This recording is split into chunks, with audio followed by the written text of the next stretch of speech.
Hi, class. We're going to spend the next few minutes going over some content from Chapter 1. In this chapter, we're going to look at an overview of ethical hacking. So our objectives in this chapter is we're going to be able to describe the role of an ethical hacker, describe what you're allowed to do legally as an ethical hacker, and things you can't do. So hopefully you'll have a good grasp of that after we're through today. So, what is ethical hacking? Ethical hacking is typical hacking, right? It's being an explorer, being an adventurer, but doing it in a legal manner, doing it in a manner where you have permission, and doing it so that you are benefiting society as a whole. Ethical hackers are hackers.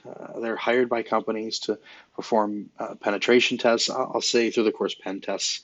That's the industry term. And what is it? It's an attempt to break in to a company's network or assets or physical location or people to find where the weak points are for someone who isn't an ethical hacker, isn't a white hat hacker. Oftentimes, ethical hackers will perform vulnerability assessments. So you want to enumerate the various vulnerabilities in an application or on a system, but also in terms of process and procedure and protocol.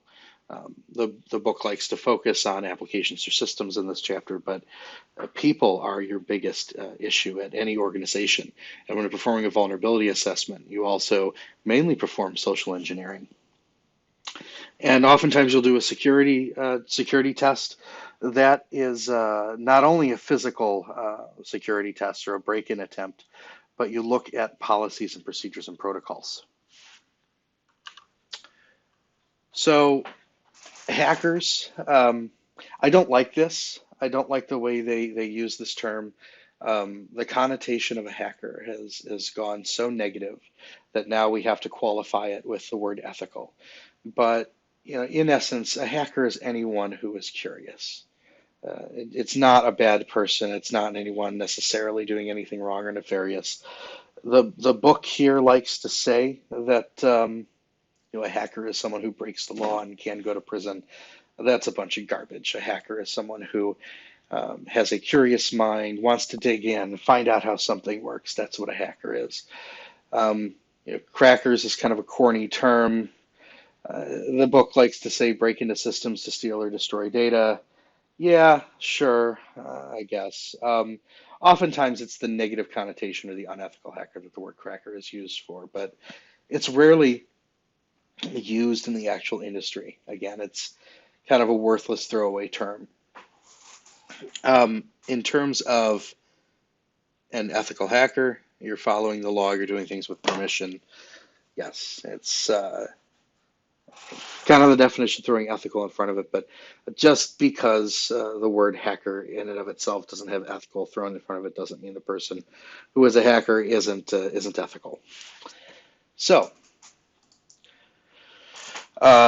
script kiddies or packet monkeys, they're people who just basically run other people's apps, follow instructions, haven't really dug into it. And we're all at that point at some point in our career.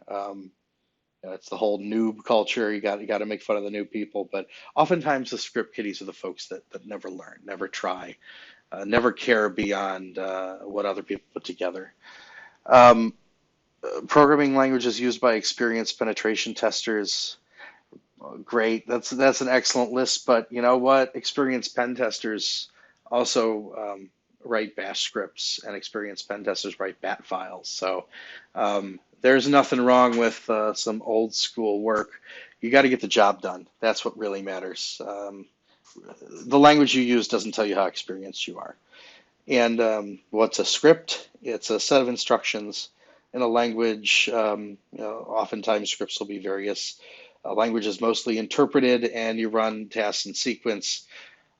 This isn't necessarily true either, because you can have both functional and object-oriented scripts that run multi-threaded applications. So a script, again, this is what the book says, but not necessarily the truth in all cases. Hacktivists, political or social reasons is why they do it. That's that type of person. Um, Pen testers usually have a laptop computer with multiple OSs and hacking tools. This chapter's all over the place, but you know, there's some terms to learn. So if you're going to be a pen tester, what do you do? So you perform vulnerability assessments, you attack systems, you look both inside and outside, wired and wireless. You look everywhere in an organization. You try to discover where servers are open, where ports are open. You want to look for exploits, look for unpatched systems.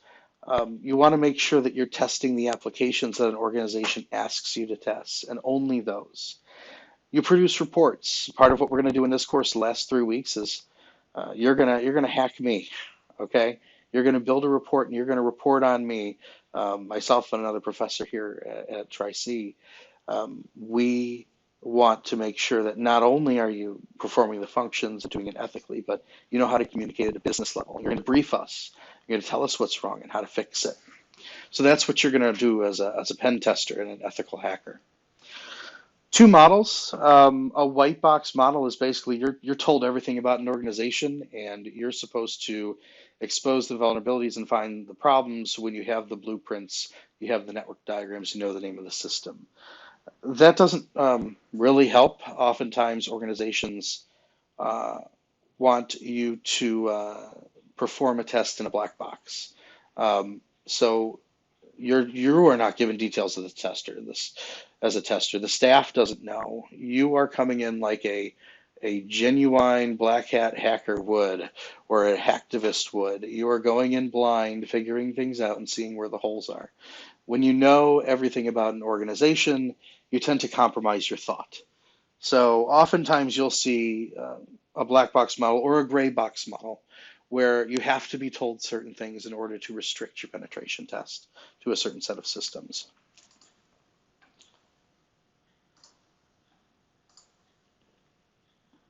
So here's an example in a white box test or sometimes in a gray box test. You'll be given a floor plan, something that looks like this that tells you where information is. Now, if you're doing a black box test, maybe you would go in and scope out the place, dress up as a UPS driver. I had one client where we dressed up as a edible arrangements delivery person and walked through the facility. Um, it depends on the test. Sometimes you have to generate this yourself. Sometimes it's given to you, but it depends on whether it's black or white box, and what's not listed there, gray box as well, which can be some but not all information.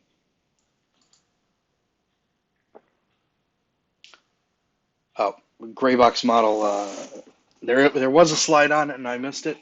Again, partial information. We've gone over that already. I'm not gonna dig into it too far. There's many certification programs. So CompTIA Security Plus. One of the other books in this course was the Network Systems Defense course as well. Strangely enough, the book is the same book listed for both courses. So we reference that book in here just to refresh your memory. Um, and again, to get Security Plus, you have to get the Network Plus. But that's kind of baseline. The OCSP, so the Offensive Security Certified Professional, that's one of the gold standard certs. It is an intense test. If you want to be a pen tester, you have to get your OSCP. Um, you need to have experience in a lot of different areas, the ability to think outside the box. You have to work and succeed under pressure. I encourage you to go look at the requirements for that examination. It is a 24-hour straight examination where your skills are really put to the test. But if you want to really succeed as a pen tester, OSCP is the way to go. Certified Ethical Hacker, it is kind of a mid-grade certification, definitely something that has become more and more recognized, um, but it is kind of a higher level than a OSCP certification. So not someone who necessarily can get down in the weeds, exploit you know, any and every buffer overflow, but it's someone who has a good broad understanding of penetration testing, ethical hacking, and the many topics as part of it. The open source security testing methodology manual professional security tester, that is a mouthful. It is another well-known certification that if you want to be a professional security tester, something to consider. I would say more recognized now, though, again, gold standard, the OSCP. The CISSP, so this goes into the management side of security. This is one of my certifications. It is issued by ISC squared. Um, I would say the comment here in the book, it's not geared towards technical IT professionals. Well, I'm a technical IT professional. It does relate to managerial skills, but you have to have an understanding of both. It is a inch deep and a mile wide, as many will say. So this is one of the hardest examinations that you will ever take. The offensive security test for penetration testing is kind of one of the toughest active exams we are going in pen testing, and this will be one of the hardest kind of written exams that you will take if you choose to go this route. But this is, one of the most coveted exam certifications that you can get. SANS Institute, if you ever work for a company that is willing to pay for it, SANS is great. GAIAC is a well-known certification, but is extremely, extremely expensive. If you're doing this on your own or doing it as a student, SANS Institute is probably not the way to go. If you're working at a Fortune 500, they will probably pay for this. But like I said, it is there's many certifications under the Global Information's kind of suite of certifications, and it is it's to the point, in my opinion, where they're just trying to make money. But that doesn't mean the GAIAC isn't a good certification. Which one is best depends on what you do. If you want to be a Chief Information Security Officer, you want a CISSP, your CISM, your CISA.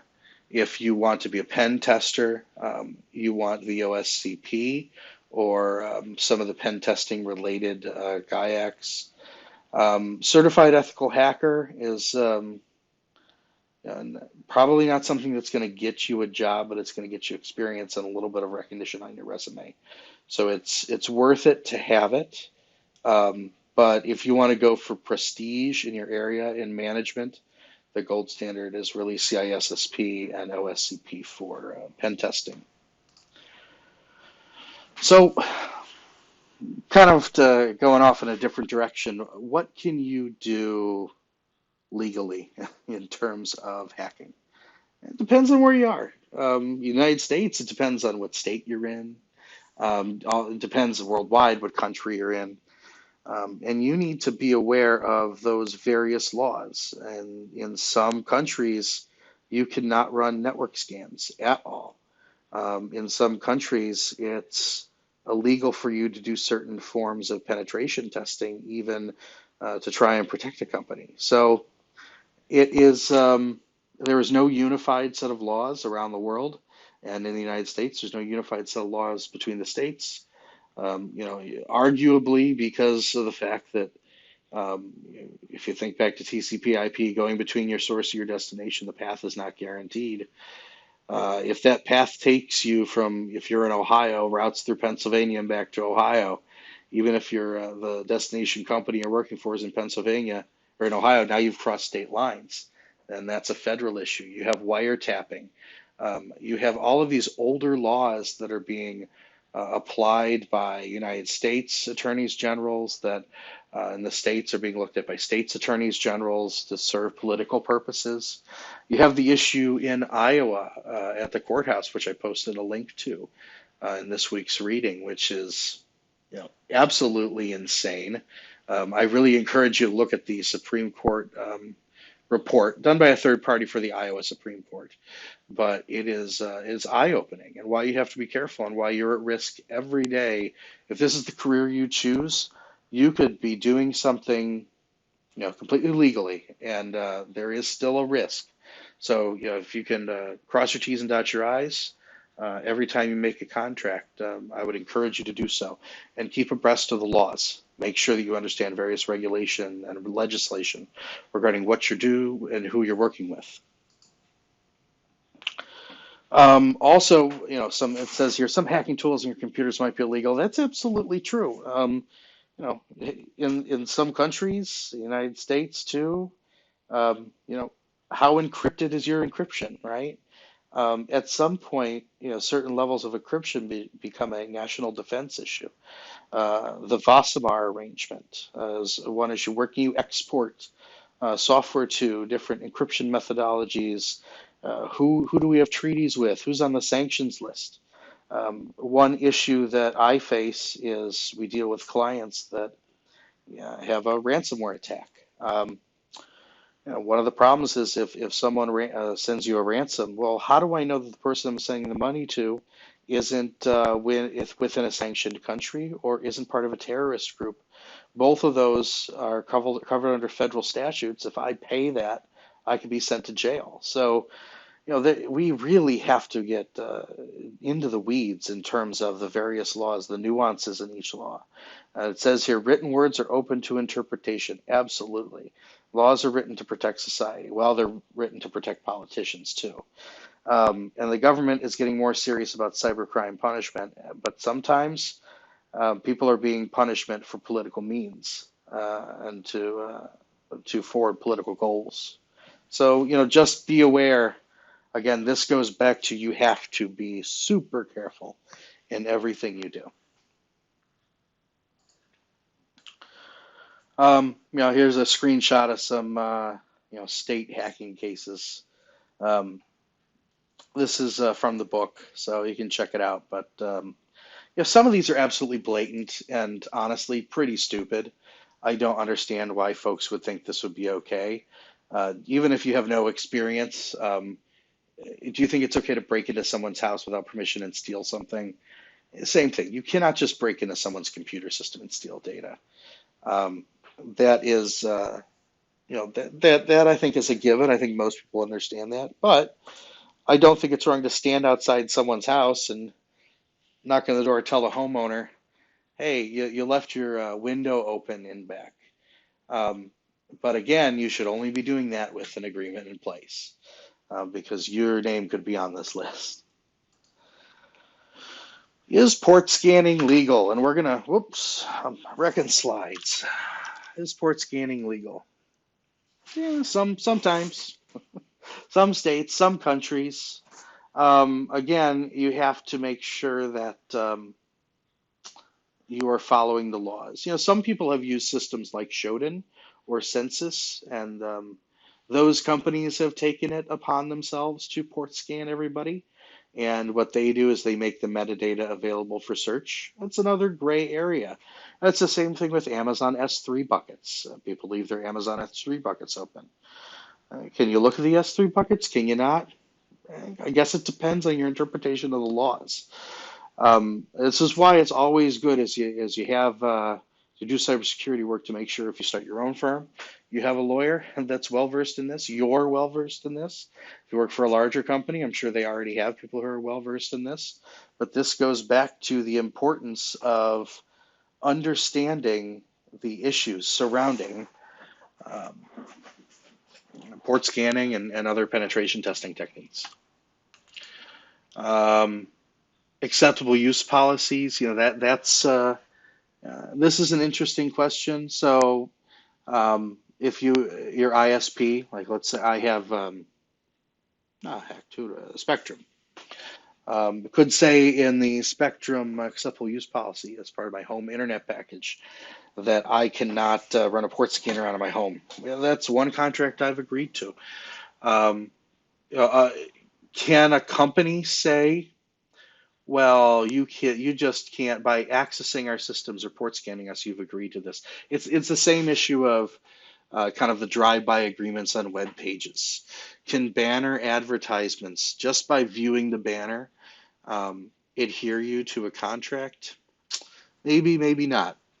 There's a lot of issues in that, and I can't answer that question because it really depends on the situation. Um, Again, this is talking that even your internet service provider, as part of that contract, they could restrict you theoretically because they are providing you the internet service. There are related federal laws to this. Computer Fraud and Abuse Act, always used, always overused on absolutely everything. This law, again, you can't access classified or financial information unless you're authorized to do so. The ECPA, you cannot intercept communication, uh, regardless of how it was transmitted. The Patriot Act, we're just going to send everybody to jail. Homeland Security Act of 2002, also we're going to send everybody to jail. Uh, I'm joking on the last two, but yeah, they do. The Patriot Act basically allows the government to spy on you.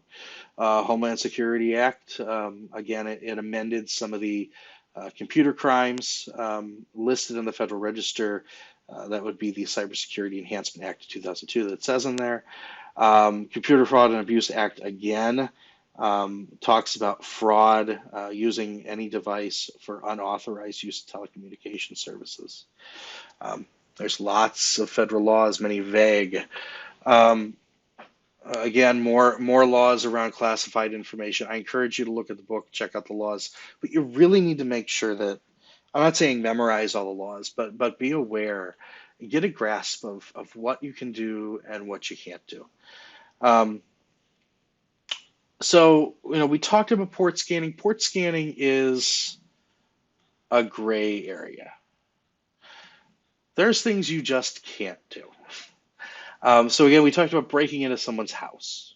You can't access a computer if you don't have the rights to do so. You can't delete someone's data if they didn't give you permission to do so. You can't copy someone's information if someone did not allow you to do so. And you cannot install a virus that denies users access to network resources. You can create a huge list. They provide 4 examples in the book, but make sure that when you're doing your job, even if you're doing your job with permission, that you're staying within the bounds and the scope of the permission you were given. And this goes to get it in writing. Contracts are good business on a business side and also for keeping you out of prison. If you're performing a pen test on a company and they say you're allowed to access server A and nothing else, you access server A and nothing else, because anything out of those bounds, depending on where that company, your client is located, could wind you up in a heap of trouble. So be sure that you are clear with any client or person you work with, that you get a contract, you get a scope of work. Here's some books on being an independent contractor. I've started a couple companies, and you don't need to read a book to do it. I mean, you need to read other books, but you don't need to read the Consulting Bible to do so. The internet is great, but watch out. Don't just grab a contract off the internet. You don't know what's in it. Have an attorney read it. You're studying IT because that's what you're good at, and you're going to be really good at it. You're going to dig deep into it. Someone who studied the law did that for the law. So, not everyone's a lawyer, and not everyone is a cybersecurity expert from a technical standpoint. So make sure you have a legal eagle check out your contract. Here are some skills to be a security tester. I would say what it doesn't say on here is the ability to read and manipulate people. The number one way to gain access to a facility when you have the approval to do so for testing purposes is through human beings. Humans are fallible. We make mistakes. We fall for things. Don't waste your time breaking into a server when you can simply pick up the phone and have someone give you their password. And we're going to talk a lot about social engineering, and in your course project, you're going to use some social engineering techniques. That is the way to do it. If you can get someone within seconds to give you a bank account number with their routing number, if you can have someone give you key information on their birth date, their children, their kids, their dogs, their car they drive, where they live, you can use all that information to achieve your goals in a penetration testing project or a vulnerability assessment project. So, yeah, hacking in a nutshell, it is about technology, but mostly it's about people. You're a magician. You need to get information, gather intelligence. That's the way you succeed. You can learn the technical skills anywhere. What you have to focus on is being a, I hate to say this, master manipulator, because that's what the bad guys are doing. If you want to be a good guy, you have to keep up with them.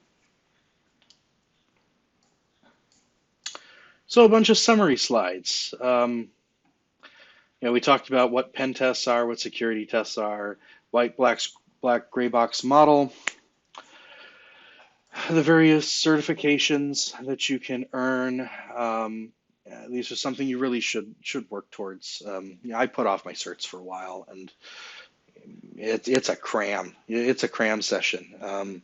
You think some of the course content is bad.